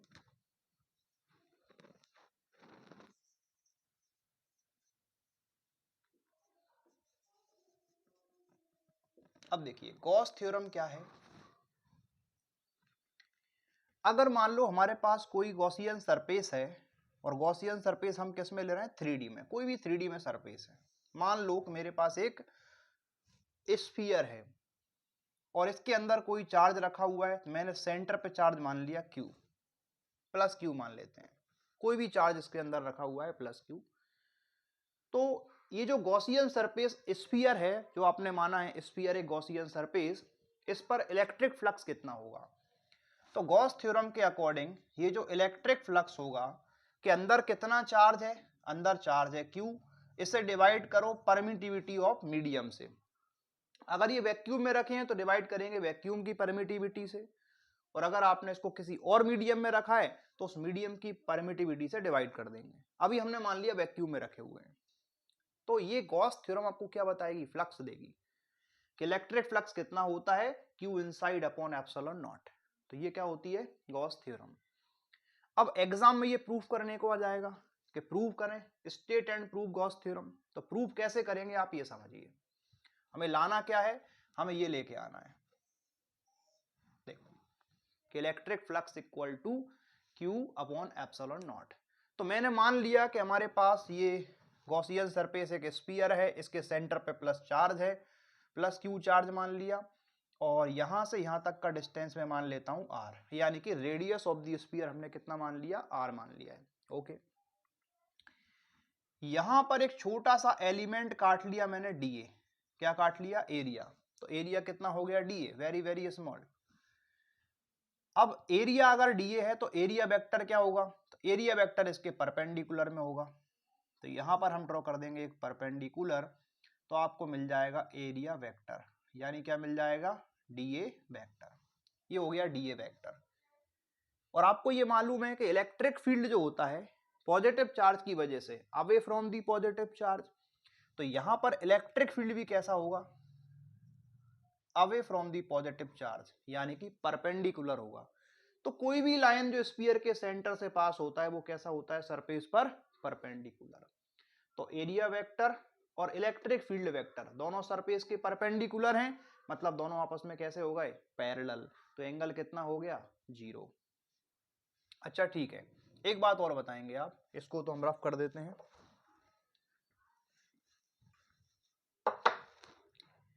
यहां पर जो इलेक्ट्रिक फील्ड आपको मिलेगा, चलो यही लिखते हैं, इलेक्ट्रिक फील्ड जो मिलेगा Q चार्ज की वजह से R डिस्टेंस पर कितना होगा, KQ/R² मिलेगा। ओके, और ये इलेक्ट्रिक फील्ड कैसा रहेगा बच्चे, कांस्टेंट, पूरी सरफेस पर कांस्टेंट रहेगा। क्यों, क्योंकि चार्ज वही है, और यहां जाओगे तब भी डिस्टेंस R होगा, यहां पर आओगे तब भी डिस्टेंस R होगा, तो डिस्टेंस सेम रहेगा, चार्ज भी सेम रहेगा, तो पूरी सरफेस पर इलेक्ट्रिक फील्ड कांस्टेंट होगी। ओके, इलेक्ट्रिक फील्ड कांस्टेंट आ गई। इलेक्ट्रिक फील्ड और एरिया वेक्टर के बीच का एंगल अपन थीटा मानते हैं, तो थीटा कितना हो जाएगा 0 degree. Angle between electric field vector and area vector, तो ये एंगल कितना आएगा 0 आएगा। ओके, तो अब यहाँ पे हम कैलकुलेट कर लेते हैं इलेक्ट्रिक फ्लक्स, और आपको ये प्रूफ करके दिखाना है कि जो इलेक्ट्रिक फ्लक्स आपको मिलेगा वो कितना होगा Q अपॉन एप्सिलॉन नॉट। हमें ये प्रूफ करना है। कोई बात नहीं, इलेक्ट्रिक फ्लक्स फाइंड करने का फॉर्मूला लगाइए आप। इलेक्ट्रिक फ्लक्स का फॉर्मूला होता है integration of E vector dot D A vector. Solve करेंगे, बिल्कुल यहाँ पे किया था वही कॉपी करना है। तो ई डी ए वेक्टर को क्या लिख सकते हैं, ई vector dot D A vector को क्या लिख सकते हैं, E D A cos theta. अब आपको पहले ही बता दिया कि इलेक्ट्रिक फील्ड कांस्टेंट है, तो उसको आप बाहर निकाल सकते हैं। अंदर क्या बचेगा डी ए, और एंगल कितना रखेंगे बताइए 0 डिग्री। इलेक्ट्रिक फील्ड को चलो ठीक है ऐसे ही छोड़ दो अभी, और ये हो गया डी ए कॉस 0 की वैल्यू कितनी हो गई 1। अब 1 का इंटीग्रेशन ए के रेस्पेक्ट में ए होता है, तो आंसर आ जाएगा ई ए। जिन बच्चों को समझ में नहीं आएगा या टाइम कम है तो डायरेक्ट आप लिख सकते हैं फ्लक्स इक्वल टू ई ए। क्यों? क्योंकि इलेक्ट्रिक फील्ड कांस्टेंट है और एंगल 0 है। अब यहां पर इलेक्ट्रिक फील्ड की वैल्यू आपको मैंने पहले ही बता दी कितनी होती है, तो के क्यू बाई आर स्क्वायर। और एरिया किसका देखेंगे, गॉसियन सरफेस का। तो ये सरफेस क्या है, स्फीयर की सरफेस है, और स्फीयर का सरफेस एरिया होता है 4 पाई आर स्क्वायर। आपको मैंने बताया था के का मतलब क्या होता है, के होता है 1/4 पाई एप्सिलॉन नॉट। इसी लेक्चर में हमने बात की थी इसके बारे में। तो के की जगह पे लिख सकते हैं 1/4 पाई एप्सिलॉन नॉट, क्या बचेगा Q अपॉन आर स्क्वायर, ऐसा ही रहेगा। और ये क्या चल रहा है 4 पाई आर स्क्वायर। अच्छा देखो 4 पाई से 4 पाई कट जाएगा, आर स्क्वायर से आर स्क्वायर कट जाएगा, तो कितना बचेगा Q अपॉन एप्सिलॉन नॉट। यानी कि जो इलेक्ट्रिक फ्लक्स आपको मिलेगा वो कितना हो जाएगा Q अपॉन एप्सिलॉन नॉट। क्या यही प्रूव करना था आपको? देखें, हमें यही प्रूव करना था। तो ये तो हो गया state and prove Gauss theorem. ये मैंने बेसिक समझाए थे आपको ताकि थोड़ा समझ में आए फ्लक्स क्या है, फॉर्मूला कैसे लगाते हैं।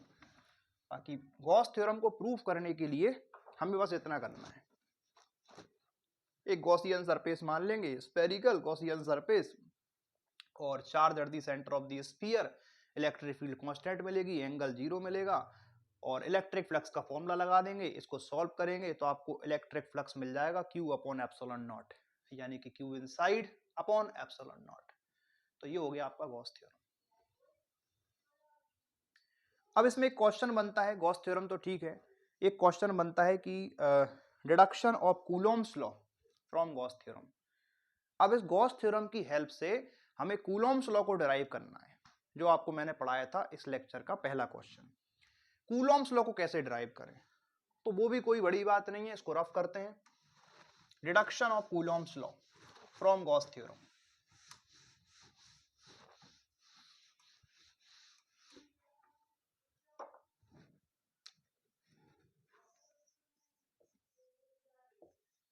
कूलोम्स law from Gauss theorem. Gauss theorem से कूलोम्स लॉ को कैसे डिराइव करें, चलिए करते हैं। Deduction of Coulomb's law from Gauss theorem. एक काम करो, फिर से वही करना है अपन को। एक गॉसियन सरफेस एज्यूम करेंगे, उसके सेंटर पे चार्ज पहले Q माना था, अब थोड़ा अच्छा देखे इसलिए मैं Q1 मान रहा हूं, क्योंकि कूलोम्स लॉ में चार्ज मैंने क्या लिए थे Q1 Q2, तो मैं फिर से Q1 मान लेता हूं। ओके, तो Q1 चार्ज मान लिया मैंने, और डिस्टेंस R मान लो, मतलब रेडियस ऑफ द स्फीयर को R मान लेते हैं। और मेरा टारगेट ये है कि यहां पर कितना इलेक्ट्रिक फील्ड है मुझे वो फाइंड करना है।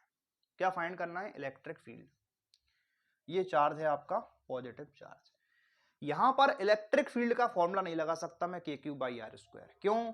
क्योंकि वो कूलोम्स लॉ से आया था, और कूलोम्स लॉ को ही आपको डिराइव करना है, तो आप के क्यू बाई आर स्क्वायर का फॉर्मूला नहीं लगा सकते इलेक्ट्रिक फील्ड के लिए। कोई बात नहीं, फाइंड करेंगे। अगर इलेक्ट्रिक फील्ड मिल जाएगी तो कूलॉम्स लॉ प्रूव हो जाएगा।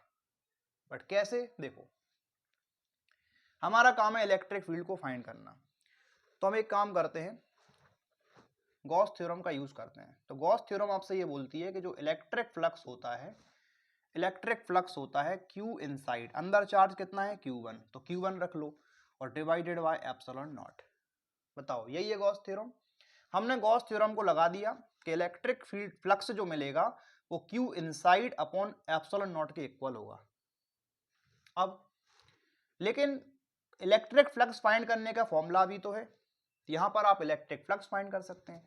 मुझे ये नहीं पता कि यहां पर कितना इलेक्ट्रिक फील्ड आएगा, बट ये तो पता है कि पॉजिटिव चार्ज की वजह से होता है away from the positive charge. तो मान लो ई इलेक्ट्रिक फील्ड आपको मिलेगी सरफेस के परपेंडिकुलर, और जो एरिया वेक्टर आएगा वो भी परपेंडिकुलर में आएगा, डी ए वेक्टर, एंगल 0 होगा। फिर से वही कहानी कि इलेक्ट्रिक फील्ड मिलेगी तो कांस्टेंट, बट कितनी मिलेगी वो अभी तक नहीं पता, और एंगल कितना आएगा 0। पहले हमें ये वैल्यू पता थी, इस बार इलेक्ट्रिक फील्ड पता नहीं है, वही फाइंड कर रहे हैं। आप चाहो तो फ्लक्स को डायरेक्ट ई ए लिख सकते हो, या पुरानी वाली स्टेप फॉलो कर सकते हैं कि integration of E vector dot D A vector equal to Q1 upon epsilon naught. फिर वही कहानी E D A cos theta equal to Q1 upon epsilon naught.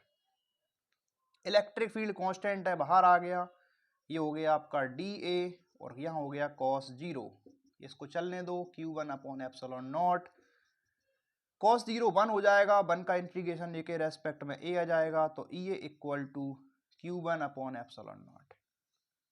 अब इलेक्ट्रिक फील्ड फाइंड करना है, यहाँ पे एरिया रख दो। एरिया तो आप जानते हैं, स्फीयर का कर्व सरफेस एरिया, तो ये होता है आपका E इंटू ए की जगह पे रखेंगे अपन 4 पाई आर स्क्वायर, और ये क्या चल रहा है Q1 अपॉन एप्सिलॉन नॉट। इनको डिवाइड में ले आओ, तो यहां से इलेक्ट्रिक फील्ड आपको मिल जाएगी 1 अपॉन, ये 4 पाई डिवाइड में आ जाएगा तो 4 पाई एप्सिलॉन नॉट, और ये Q1 अपॉन आर स्क्वायर। इसको मैं K मान सकता हूं, इलेक्ट्रोस्टैटिक फोर्स कांस्टेंट या कूलॉम्स कांस्टेंट, पहले भी मैंने K माना था, तो मैं इसको लिख सकता हूं K Q1 upon r square. हमने इलेक्ट्रिक फील्ड फाइंड कर लिया, आधा काम हो गया। यहां पर इलेक्ट्रिक फील्ड की वैल्यू कितनी है K Q1 upon r square.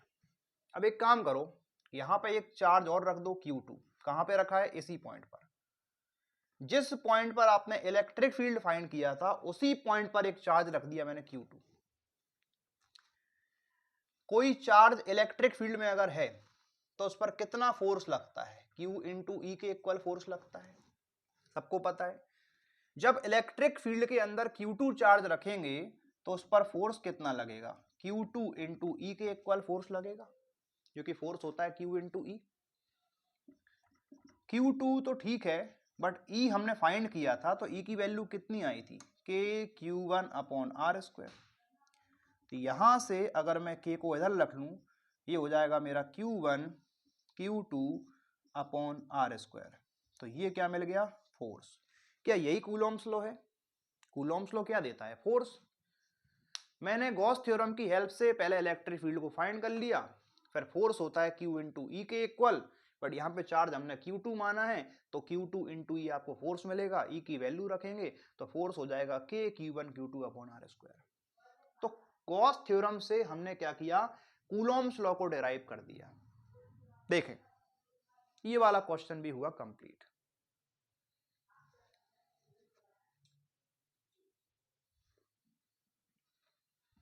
चलिए ठीक है, अब हम बात करते हैं एप्लीकेशंस ऑफ गॉस थ्योरम। इसके 3 एप्लीकेशंस पढ़ाऊंगा मैं आपको। कितने एप्लीकेशंस, 3 एप्लीकेशंस और पढ़ेंगे, बस यही 3 डेरिवेशन और हैं।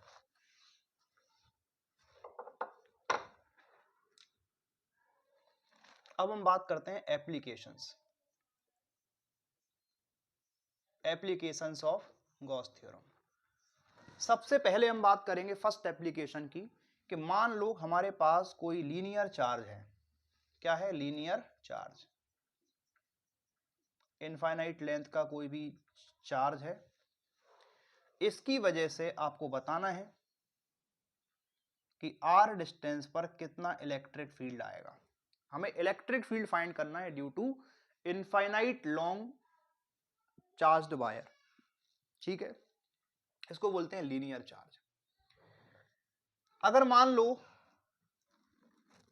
L लेंथ पर Q चार्ज है, Q चार्ज कितनी लेंथ पर है, L लेंथ पर है, तो यहां पर होती है लीनियर चार्ज डेंसिटी, उसको बोलते हैं लैम्डा। ये होता है चार्ज पर यूनिट लेंथ, तो इसका फॉर्मूला होता है Q/L। अगर कभी आपको Q फाइंड करना हो, चार्ज फाइंड करना हो, तो इसको L को इधर भेज दो, तो लैम्डा इंटू L से आपको क्या मिल जाता है, चार्ज मिल जाता है। तो कितनी भी लेंथ पे आपको निकालना है, 2 सेंटीमीटर पे, 3 सेंटीमीटर पे, आपको बस यहाँ मल्टीप्लाई कर देना है लैम्डा से। तो लैम्डा क्या होता है, चार्ज पर यूनिट लेंथ, इसको बोलते हैं लीनियर चार्ज डेंसिटी।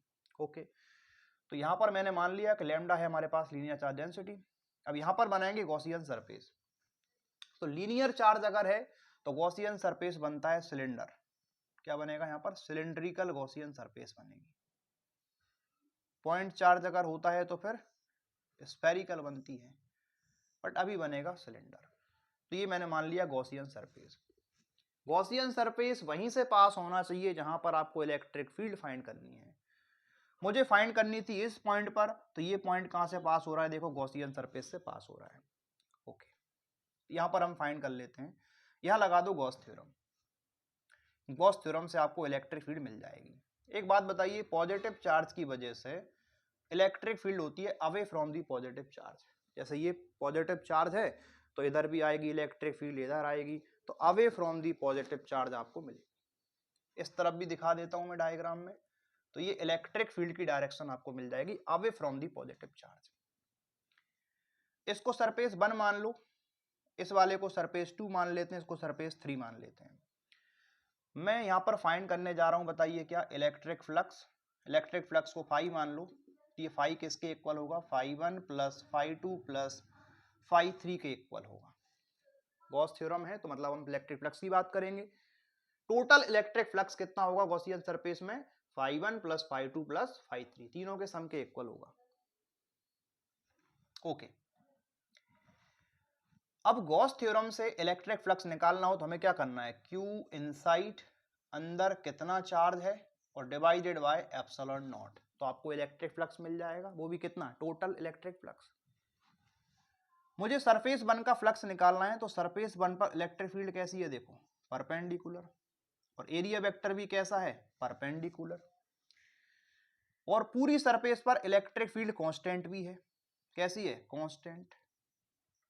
अगर इलेक्ट्रिक फील्ड कांस्टेंट है और एंगल 0 है तो फ्लक्स को डायरेक्ट क्या लिख सकते हैं, ई ए लिख सकते हैं। तो φ1 फ्लक्स को मैंने क्या लिखना दिया, ई ए लिख दिया, शॉर्टकट लगा दिया इस बार मैंने, बार बार पूरा सॉल्व नहीं करेंगे। तो इलेक्ट्रिक फील्ड कितना हो गया, ई ए के इक्वल हो गया, सरफेस 1 का जो फ्लक्स है वो कितना हो जाएगा, ई ए के इक्वल आएगा, क्योंकि इलेक्ट्रिक फील्ड कांस्टेंट है और एंगल 0 है। सरफेस 2 की अगर मैं बात करूं तो सरफेस 2 में एरिया वेक्टर ऊपर आएगा और electric field away from the positive charge, angle 90 बनेगा। 90 एंगल बनता है तो फ्लक्स 0 होता है। किसके बीच का एंगल, इलेक्ट्रिक फील्ड और एरिया वेक्टर के बीच में एंगल कितना है, 90। जैसे मान लो ये इलेक्ट्रिक फील्ड है और ये एरिया वेक्टर है, तो बीच में एंगल कितना बन रहा है, 90। यहां भी सेम कहानी, ये इलेक्ट्रिक फील्ड वेक्टर और ये एरिया वेक्टर, तो एंगल कितना बनेगा, 90। तो सरफेस 2 और सरफेस 3 का फ्लक्स 0 हो जाएगा क्योंकि एंगल 90 है इसलिए।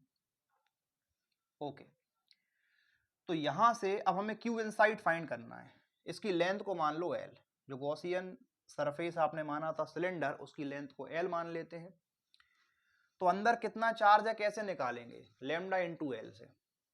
तो लीनियर हमारे पास हो गया ई A equal to Q inside, अंदर चार्ज कितना है, लैम्डा इंटू L, लैम्डा को L से मल्टीप्लाई करेंगे चार्ज मिल जाएगा, और अपॉन में एप्सिलॉन नॉट।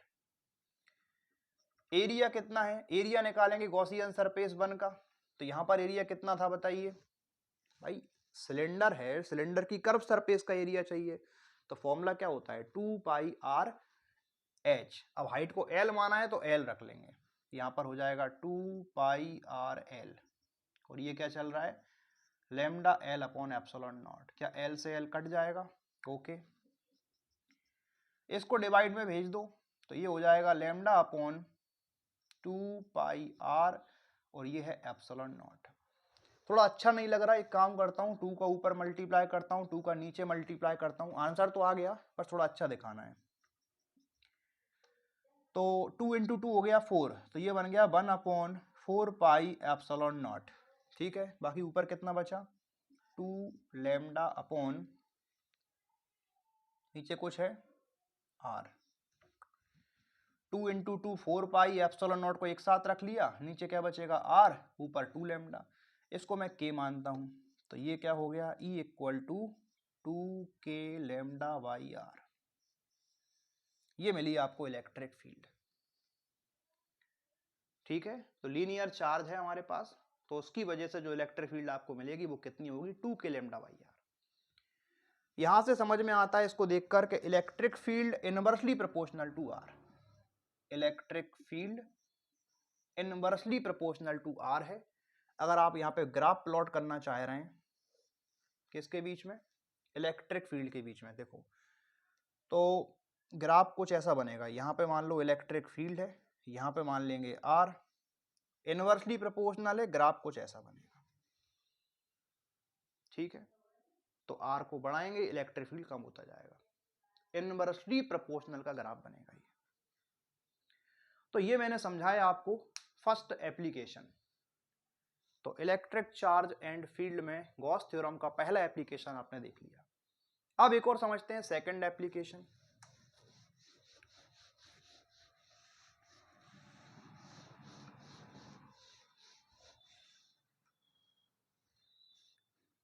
देखिए, जो सेकंड एप्लीकेशन है उसमें हमें क्या करना है? एक इनफाइनाइट प्लेन शीट लेना है। तो ये मान लो हमारे पास uniformly charge infinite plane sheet है। इस पर पॉजिटिव नेगेटिव जो भी चार्ज आप मान सकते हैं।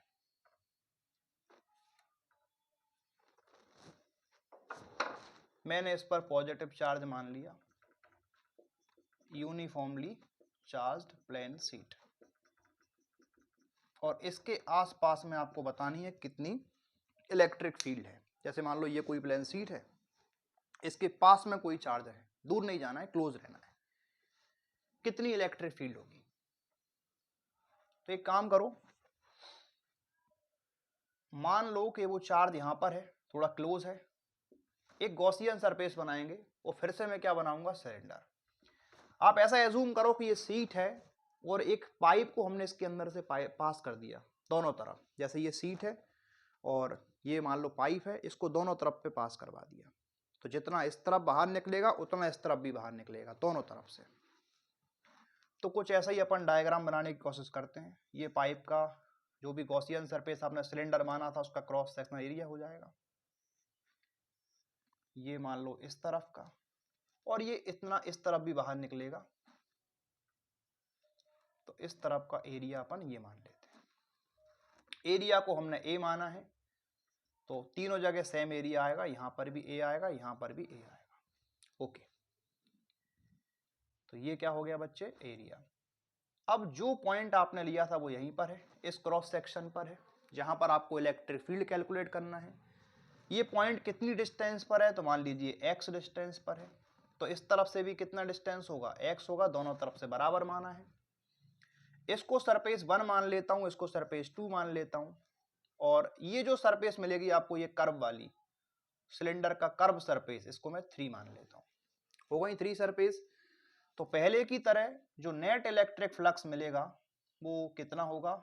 φ1 प्लस φ2 प्लस φ3, तीनों के सम के इक्वल होगा। ये x डिस्टेंस पर है पूरा क्रॉस सेक्शन, तो इस पूरे क्रॉस सेक्शन पर इलेक्ट्रिक फील्ड कांस्टेंट मिलेगी और इस तरफ मिलेगी, इसको मैं E मान लेता हूं।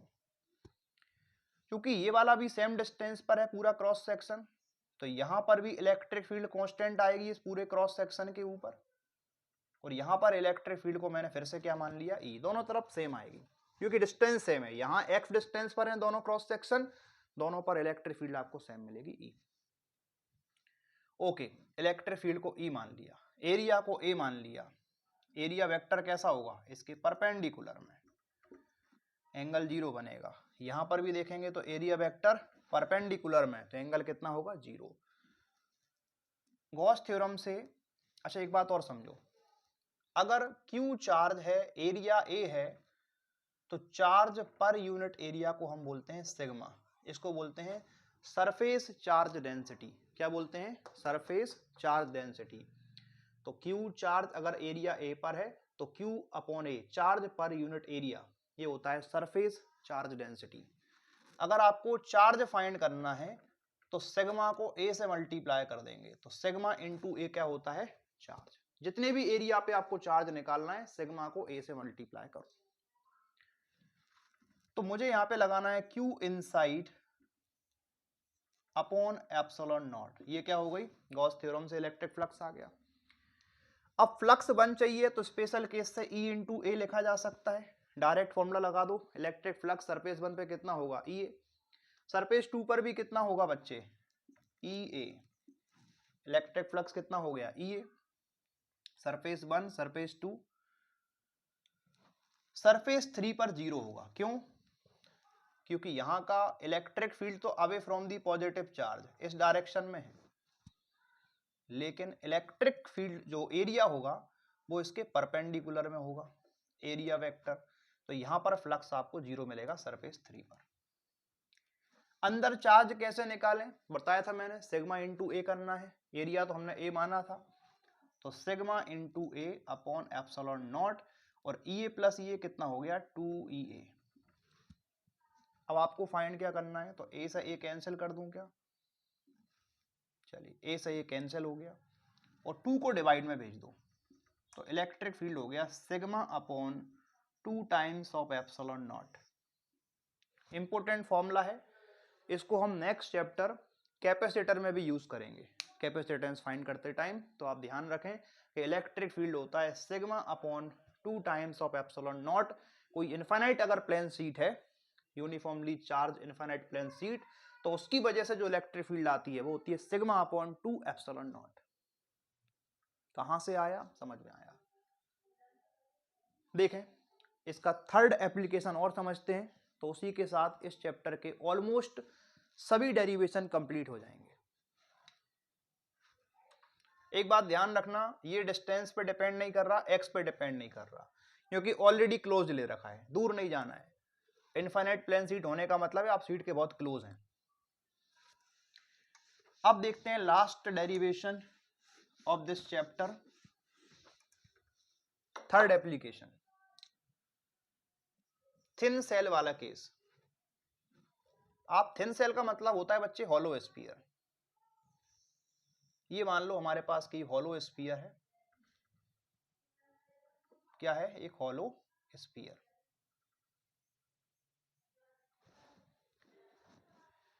ध्यान रखिए अगर कोई भी हॉलो स्फीयर होता है तो जो चार्ज होता है वो हमेशा सरफेस के ऊपर होता है। स्फीयर को जैसे आपने क्यू चार्ज दिया, हमने इसको क्यू चार्ज दिया, इसका जो रेडियस है वो मान लेते हैं कैपिटल आर।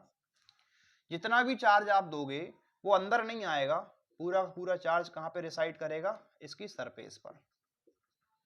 तो charge given to the hollow sphere, चाहे वो कंडक्टिंग हो चाहे नॉन कंडक्टिंग हो, हॉलो स्फीयर का चार्ज हमेशा कहां होता है, सरफेस पर होता है। तो सरफेस पर आपको चार्ज मिलेगा। अब हमें यहां पर फाइंड करना है इलेक्ट्रिक फील्ड। दो केस बनेंगे, पहला केस केस 1, केस 1 क्या हो जाएगा, इनसाइड मतलब अंदर। तो मान लो कोई भी अंदर पॉइंट है, ये पॉइंट मान लेते हैं जो सेंटर से r डिस्टेंस पर है, कितना इलेक्ट्रिक फील्ड फाइंड करना है। तो आप इस पे बनाएंगे गॉसियन सरफेस। गॉसियन सरफेस कहां से पास होना चाहिए, उस पॉइंट से जहां पर आप इलेक्ट्रिक फील्ड कैलकुलेट करेंगे, ठीक है। तो ये यहीं से पास हो जाएगा। अब यहां पर आपको पता करना है तो कोई दिक्कत नहीं है, आपको चाहिए नेट इलेक्ट्रिक फ्लक्स का फॉर्मूला लगाओ।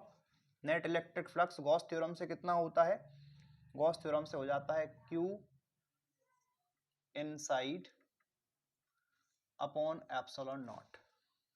ठीक है, अब आप ये बताइए गॉसियन सरफेस के अंदर, इनसाइड का मतलब क्या होता है, गॉसियन सरफेस, तो ये गॉसियन सरफेस के अंदर कितना चार्ज है भाई, पूरा चार्ज तो बाहर है, अंदर कोई चार्ज है ही नहीं, तो अंदर चार्ज नहीं है तो charge zero upon epsilon not.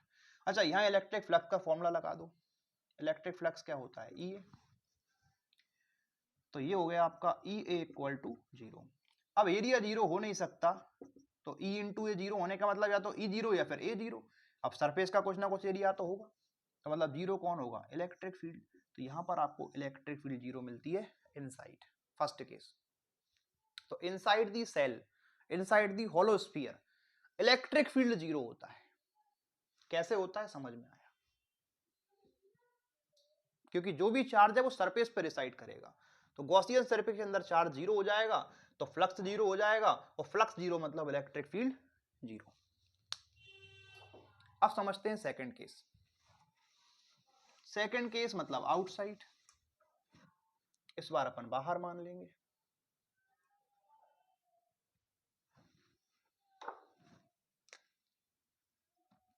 चलिए इस बार अपन बाहर मानते हैं, तो रेडियस तो फिर से वही है स्फीयर का आर, और ये बाहर कोई पॉइंट मान लो, ज्यादा दूर हो गया क्या, चलो यहां मानते हैं, ये पॉइंट मान लेते हैं, एनी पॉइंट भी बाहर है आउटसाइड, और इसका डिस्टेंस कितना मानेंगे आर।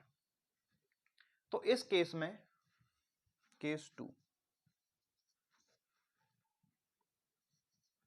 आउटसाइड, बाहर वाला पॉइंट है, तो जो स्मॉल आर होगा वो ग्रेटर होगा कैपिटल आर से, तभी तो बाहर है अपन।